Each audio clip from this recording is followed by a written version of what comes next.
Hello दोस्तों। तो आज की इस वीडियो में हम लोग गुणनखंड विधि से वर्गमूल यानी कि स्क्वायर रूट कैसे निकालते हैं सीखने वाले हैं।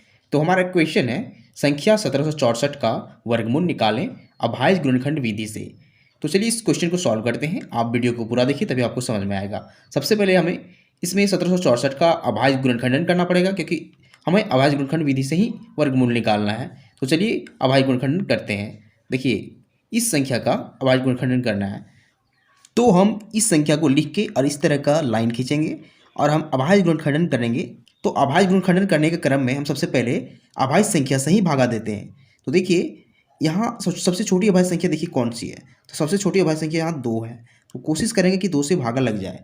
तो देखिए 2 से भागा लगेगा या नहीं, देखिए चेक करते हैं। तो इसमें अंतिम अंक 4 है तो 2 से भागा लग जाएगा। चलिए 2 से भागा लगाते हैं। तो 2 से अगर भागा देंगे तो कितना आएगा, देखिए शुरू में 8 बार में जाएगा। अब यहाँ से इस पर 1 बचेगा तो यहाँ फिर से 8 बार में और 2 बचेगा यानी 882। अब फिर से अगर 2 से भागा लग जाएगा तो फिर से 2 से ही भागा लगाइए, 2 से भागा लग जाएगा। अब यहाँ आएगा 441 यानी कि 441। अब यहाँ 2 से भागा नहीं लगेगा क्योंकि अंतिम अंक 1 है जो 2 से नहीं कट रहा है। तो अगली अभाज्य संख्या देखिए कौन सी है। तो अगली अभाज्य संख्या यहाँ 3 है।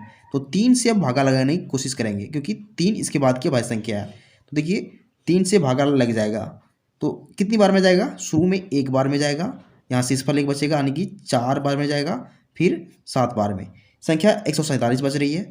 अब फिर से चेक कीजिए 3 से भागा लगेगा या नहीं। 3 से भागा लग जाएगा क्योंकि इनके अंकों का योग 3 से कट रहा है। 3 से भागा लगाइए, 3 चक 12 और 3 9 27, 49 में मिल रहा है।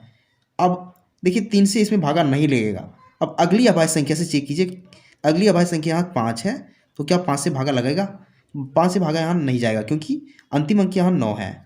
अब अगली अभाज्य संख्या चेक कीजिए तो 7 है। 7 से भागा लगता है या नहीं चेक करना है। तो 7 से लग जाएगा तो 7 से भागा दीजिए। कितनी बार में जाएगा? 7 बार में। तो हमें शेषफल के रूप में 7 मिल चुका है।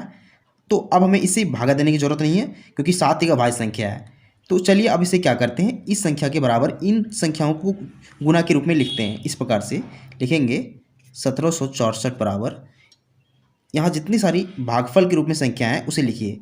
तो यहाँ देखिए 2 2 बार है, 3 2 बार है, 7 2 बार है। इसे लिख देंगे इस प्रकार से 2 गुना 2, 3 गुना 3 और 7 गुना 7। ये 1764 का अभाज्य गुणनखंडन है, लेकिन हमें इसका वर्गमूल निकालना है। तो वर्गमूल कैसे निकालते हैं ध्यान दीजिए।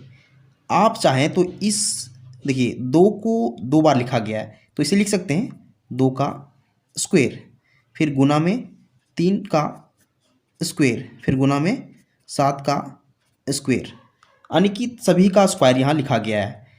तब अगर हमें इसका वर्गमूल निकालना हो यानी कि अंडर रूट 1764 करना हो तो क्या कर सकते हैं, यहाँ से हम स्क्वायर हटा देंगे क्योंकि इसके साथ रूट लग गया है।